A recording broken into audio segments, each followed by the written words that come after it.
Esse mês eu fiz uma formação presencial com as professoras, educadoras, pedagogas, gestoras das escolas municipais de São José dos Pinhais, no Paraná, e nós começamos a falar sobre o espaço, a organização de espaço.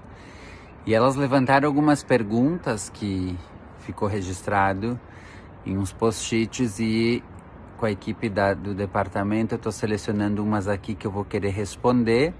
Eu acho que pode ser interessante para elas, mas pode ser interessante para mais gente, então vou postar por aqui.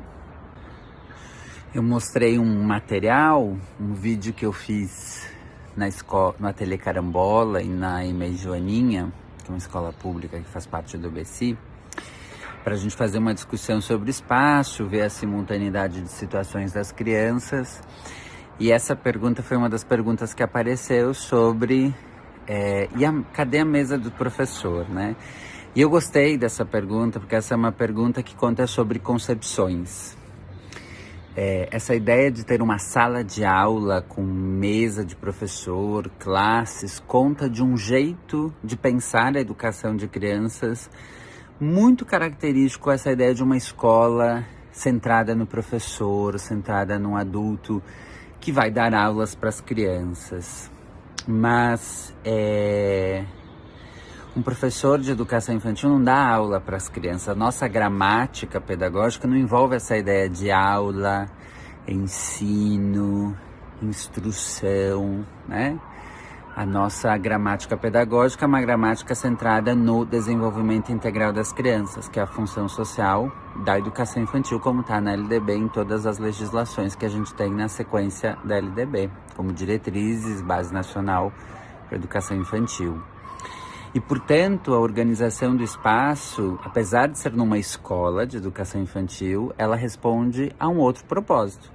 Se a gente pensar, a organização do espaço da educação infantil que responde à nossa legislação atual, ela remonta à tradição da educação infantil, que é uma organização de espaço bastante distinta do modelo de sala de aula. Eu gosto muito de um livro que a professora Chizuko Kishimoto escreveu a partir dos diários de uma professora, Maria Alice, nos anos 30, numa escola, num jardim de infância municipal de São Paulo, Caetano de Campos. Eu vou deixar o link aqui, onde tem registros dessa professora baseada numa prática afrobeliana, deweyana, que mostra como na tradição da educação infantil essa organização do espaço a partir de uma certa circunscrição que organiza para as crianças diferentes oportunidades num mesmo espaço, que é a sala referência, é tão importante e é uma coisa de tanto tempo na nossa tradição da educação infantil e que mobiliza uma outra forma de estar com as crianças, das crianças viverem as jornadas educativas, delas se relacionarem entre elas, delas terem a oportunidade de descobrir o mundo, né?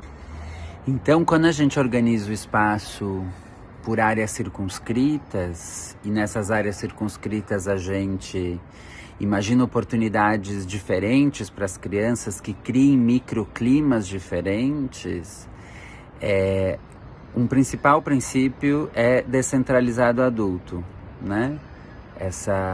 A jornada educativa, que não fique centrada no adulto conduzindo os momentos e situações.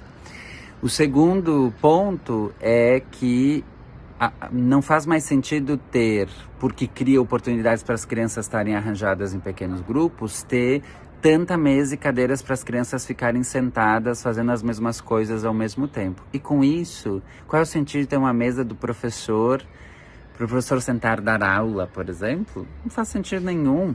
Ter um lugar para o professor armazenar suas coisas, guardar seus materiais é uma coisa bem distinta do que ter uma mesa do professor, para o professor se sentir professor. Aliás, vejam que a gente precisa povoar o nosso imaginário de ser professor na educação infantil com outras imagens e representações de professor que não aquele do professoral que dá aula numa sala de aula.